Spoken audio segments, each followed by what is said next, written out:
Guys, I am back from my month-long vacation, and I do have to apologize once again, but I just thought I just wanted to take a break from reviewing for a while. Not that I hate doing reviews, but I just had that time, that period where I just say, I just want to step back for a little bit and then eventually come back. And I'm glad that I did, because I came back when the GOAT has arrived. I came back when Gintama came out with its newest season. Now, to explain, some people may be kind of weirded out because you expect another serious arc to happen, not this hilarious one.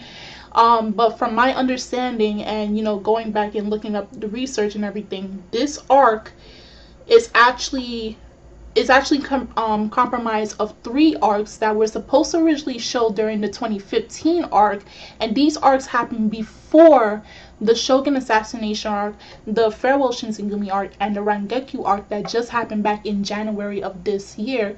But for some reason, BMP did not animate these arcs, so we had to wait till now to see these. Now we can't, like I said, we don't understand why they decided to cut these arcs. They never showed them before and just went straight into the serious arc, which was the Shogun assassination arc, but they decided to animate them now. So you cannot ask me as to why they did that. Even in this episode, when they made the many references that they did, they explained that they too themselves did not understand the reason for this.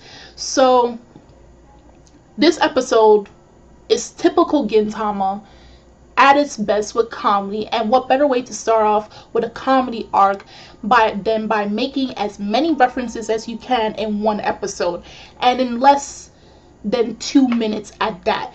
So we start off this new season with Gintama making references to the typical One Piece, Dragon Ball, Hunter x Hunter, Naruto, and Boku no Hero Academia. And later in the episode, they made a reference to Captain Tsubasa. I didn't really understand that reference all that much because I never read or watched the series. But if you have, you may have enjoyed that reference. So, Gintoki ate the wavy wavy fruit. That's back to the very first chapters of One Piece. And then he meets Kagura, who's dressed like Bulma, looking for the 7 Dragon Balls to grant her a wish. Then they had a 2-year time skip arc where they went to go take the Chunin Hunter Hero exam. How were they capable of compromising 3 exams that happened in 3 different series into one sentence? And all I can say is, that is Gintama for you. Only Gintama is capable of doing that. And then as soon as they did that, they cut it off. Shinpachi's like, we can't do this. We have to write a new script. And then Gintoki's like, just start the anime already. I have to say, I enjoyed the opening.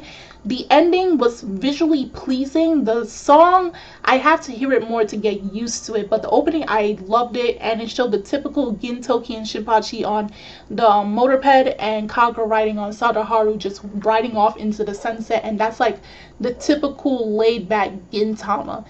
Now, this week's episode was a gut buster. Like, I was laughing from beginning to end with this episode. Now, to summarize this first arc, missing arc, Kagura gets a boyfriend. She gets a boyfriend, and it does not sit well with Gintoki and Umibozu. We know Umibozu is her biological father, and Gintoki is her father figure / guardian on Earth. So Umibozu's on Earth, and he's looking to retrieve Kagura because he doesn't like how Earth is treating him so far. Then he stumbles upon her getting confessed by a boy who gives her a love letter. And then she comes home saying that she has a boyfriend. Now, knowing that Gintoki and Umibozu genuinely care for Kagura, they flip their lids. They don't know what to do because it's like, hold on. These are the 2 most badass characters among several other badass characters in this series who are not afraid of cutting down their enemies if needed to. And you mean to tell me that you cannot handle a 14-year-old girl having a boyfriend? And it did not help when Shinpachi said that even school children nowadays have boyfriends and girlfriends. That did not sit well. So they're trying everything that they can to try and ask her, do you actually have a boyfriend? They even brought out the red rice. Now, in Japanese culture, red rice is used for in terms of celebration of any sort, like graduation or a wedding, of that, like those type of things. So while they're eating that, they're trying to say, Kagura, do you actually have a boyfriend? Until Shinpachi has to ask her the question, and we come to find out that Kagura decide to go out with the boy because she felt such love in his love letter that she decided to give him a chance. It's not that she has actual genuine heartfelt feelings for him in terms of mutual love, but for the fact that she said, you know, he may not be a bad guy, so she decided to give him a chance. So Gintoki and Umibozu decide to go drink because, like, all this information, after every single thing they've been through in their life, this one takes the cake. And they're drinking together and worrying like possibly a typical father would if they hear their daughter has a date. They have a boyfriend, they have someone that they like.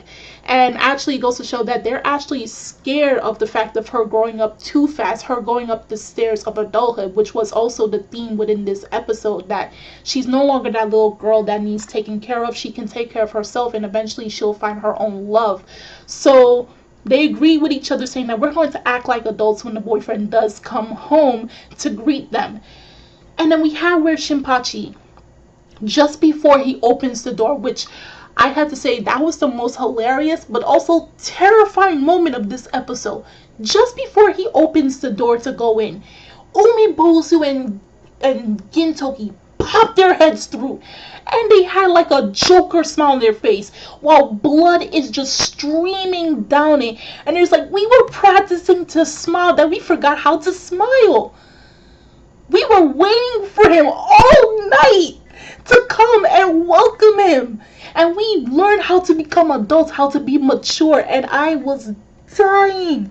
I was laughing my ass. Oh my god, like, it was terrifying because, like, their eyes were rolling behind their heads, and then they had this huge rim plastered on, looked like they were serial killers. And it's like, this is how you're going to greet the boyfriend. The boyfriend wouldn't even come near the block with you guys looking like that. And when Shinpachi opens the door, when he opens the door, he has to look up because these two, their bodies are so improportional. Their heads are small, but their bodies are huge. And that's when the reference to Captain Tsubasa comes in. And they're like, we have grown up ready for this moment in our lives. And Kagura finally comes home, and then she tells them that her boyfriend can't come in, and they're starting to mock him, calling him a baby, a wimp, pathetic, and it's like, you know, come in here, and then all you see is a huge foot bust through the rooftop and lands in the living room, and everybody looks up, and all they see is like this giant, this huge titan looking boy. And that is Kagura's boyfriend. Kagura is not dating a regular dude. It's not the guy that we saw early in the episode. No, she is dating a titan. And Gintoki and Umibozu is like, what? And then I'm like, oh my god, this just got from bad to worse. So now we're going to see next week's episode how they're going to deal with Kagura's big boyfriend, how they're going to deal with her big problem. Like, does she really genuinely like this dude, or is he forcing her to like her? Because how can she like a titan? Like, oh my god. Yeah, this episode was too hilarious. What a way to start off or end off my week, man. If you guys saw this week's episode of Gintama Porori arc, tell me your first impression of it, and what do you expect out of this, as well as the other two arcs. I mean, I was dying throughout this episode, and I'm not prepared for the other episodes, but this brought me genuine joy, and I'm glad to be back, and as well as I'm glad that Gintama has come back. And you can expect other reviews for the fall season to be uploaded. I do have to say 2 of them being Junin Taisen or the Zodiac War, and Sengoku Nightblood, which comes out on October 3rd. I won't be able to upload them on the day it comes out because it clashes with class schedules of mine, so they will be pushed to a Friday schedule for me to do the reviews. But that does mean I'm not going to review those two shows, and I have two others, which is Vanishing Line Garo and The Ancient Mage, which I plan to review for this fall season. So like I said, if you guys saw this first episode of Gintama Porori arc, please do leave a comment down below. I'd love to hear your guys' reactions to it, and what are you watching for this fall season of 2017. And I'm Kimmy Chun of Anime Legends Podcast, and I will see you guys later. Bye!